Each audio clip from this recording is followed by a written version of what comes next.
ओम नमः शिवाय। वर्षादाई शंख।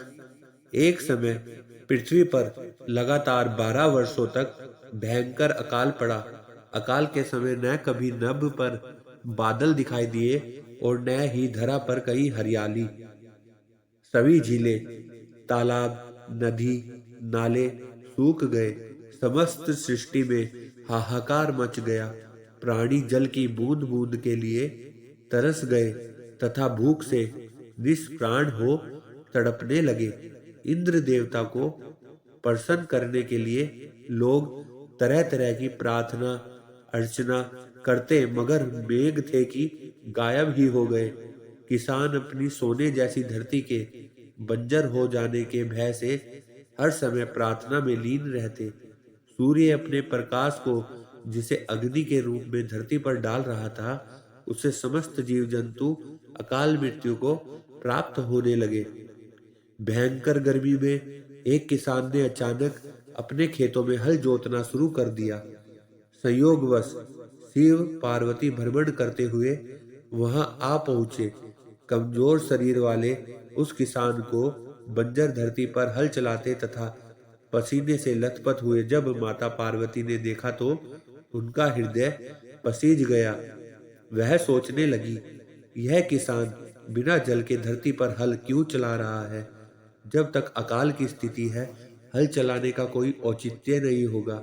इसी सोच में डूबी माता पार्वती से शिव बोले, पार्वती, यह क्या सोच रही हो?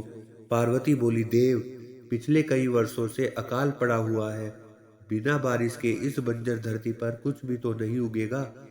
फिर इस किसान को क्या पड़ी है जो इस भयंकर गर्मी में धरती पर हल चला रहा है? इससे वह स्वयं भी परेशान हो रहा है तथा बेचारे भूखे प्यासे बैल भी परेशानी में है। क्या इस किसान को लगता है कि वर्षा होगी?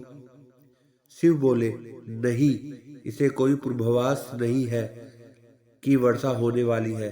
अकाल के 12 वर्ष का समय व्यतीत हो जाने से इसे इस बात का भी आभास है कि निकट भविष्य में वर्षा होने का कोई संकेत नहीं है। पार्वती ने शिव की बात काटते हुए कहा, फिर यह व्यक्ति मूर्खता क्यों कर रहा है?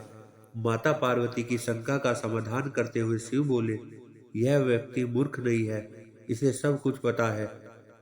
फिर भी यह हल इसलिए चला रहा है कि कहीं इस लंबे काल में निठल्ले बैठे रहने से वह हल चलाना ही न भूल जाए।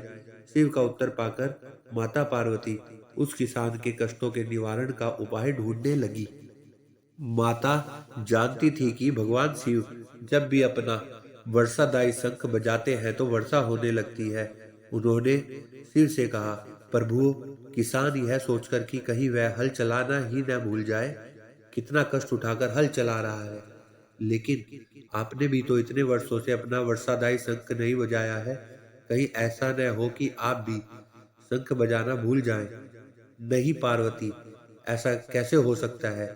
शिव तापक से बोले, मैं शंख बजाना भला कैसे भूल सकता हूँ? पार्वती झट से बोली, ऐसा क्यों नहीं हो सकता स्वामी? इतने वर्षों से आपने शंख नहीं बजाया, ऐसे में हो सकता है कि आप शंख बजाना ही भूल गए हो। नहीं पार्वती, मुझे शंख बजाना आता है और अपना शंख बजाना न तो मैं भूला हूँ और न ही भूल सकता हूँ।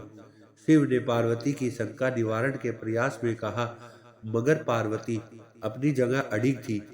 कहने लगी, प्रभु, यदि ऐसा नहीं है तो एक बार बजा कर तो दिखाएं।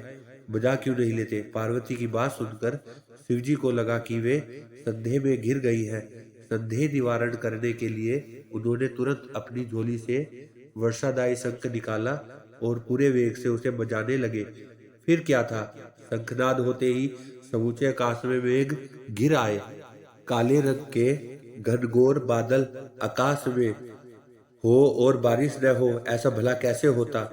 शिव पूरे वेग से शंखनाद करते रहे और मेघ भी पूरे जोर से बरस पड़े। देखते देखते मूसलाधार बारिश होने लगी। समूची धरती जलमग्न हो उठी। इतनी बारिश हुई कि सारी धरती की प्यास बुझ गई। किसान नाचने लगे। मानव ही क्या, पशु पक्षी भी शिवजी की इस कृपा से धन्य हो उठे। माता पार्वती इस समूचे संसार की प्रसन्नता से गदगद हो उठी। माता पार्वती, जो अपनी व्यवहार कुशलता के कारण पृथ्वीवासियों को संकट से बचाने के कारण ही जगदम्बा कहलाई, वे शिवजी से मुस्कुराते हुए बोली, स्वामी, आप तो सचमुच भोले भंडारी है। ओम नमः शिवाय।